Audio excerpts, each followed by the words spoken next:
Settle down, class. Now, I know we're all excited because today is Friday, and even though we have to survive the cafeteria's pizza, we still made it to the end of the week. Now, today we're going to introduce some economic systems. I know you young people like to talk about how capitalism is bad and how you wish you lived in communist Sweden, but today we're going to talk about some of the true dangers of communism. First, we will start with a brief introduction. For those of you who are true patriots and haven't been corrupted and don't know anything about communism, don't worry, I'll teach you right. Now, let's start off with a brief introduction, and now let me share my screen. Yes, Lucas, I know I have to hit the green button. Have some patience with me. I wasn't born into technology like you kids. Ah, there you go. Can you see it? No? How about now? Chat box. Okay, yes, you can see it. Great. Now we're on week 8, lesson 2, so make sure you write that in your notebooks. Now I want you to read the question that I have on the slides. And then you can put a comment on that, how you feel in the chat box. Or if you want, you can just say it out loud. I'm going to give you 10 more seconds for you guys to write your comments. Okay, Charlotte would not like it if she received the same grade as everyone else and did twice as much work. And I can understand where Charlotte is coming from. Great observation. And now we're going to go a bit over what is communism. So communism is an economic system where the state gets to decide what to produce. And the state in this case can be a country or even something smaller like a city. So the state leader gets to decide what is going to be made. And everyone is paid equally no matter what. So a doctor would be paid the same as a farmer in communism.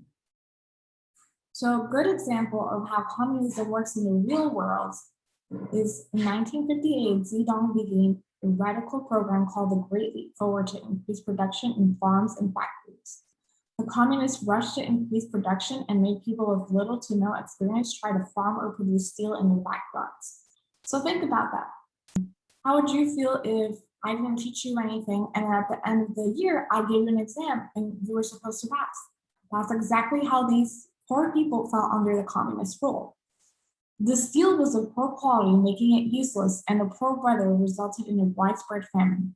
An estimated 30 million people died of starvation. Imagine that. That's how communism really works. It's not like how you children say it's going to work, where everyone is equal. This is the true result of communism. Going on to the next slide, we're going to see a little cartoon character of how communism works. So here, it doesn't matter what you want to be, whether you want to be a doctor or a farmer. You're all seen as the same to the state. So no matter what your value is, you're all the same. So I guess this is the equality you children wanted. Now let's go on to the good guys, capitalism. So capitalism is said to promote economic growth. In other words, capitalism creates money and lots of it. And who here likes money?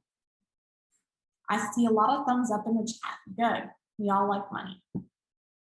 So you and producers, these are the two types of people in a capitalist economy.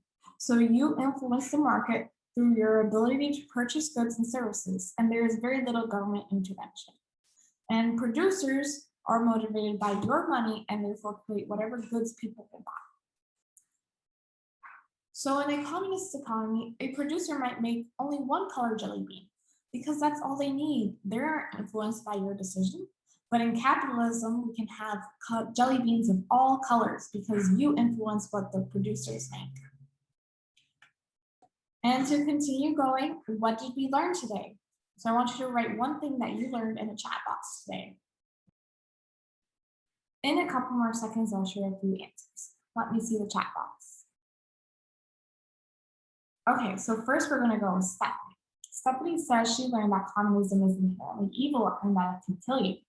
Great observation. You're exactly right, Stephanie. Communism always gets out of hand. Next, I'll scroll down to Eric. Eric says that he likes the capitalism promotes business, and that way he gets to choose from a variety of options, such as baseball teams. I really like that one. Go Yankees. And I think we have time for one more response before class is over. I'll scroll all the way down to the bottom. Maya says she learned that teachers are forced to teach a system that inherently oppresses them and forces the lowering of their own wages. I think we're gonna disregard that one. And Maya, I think maybe we should talk after class. Let's see one more. Oh, there's it all. Dismissed to fifth period.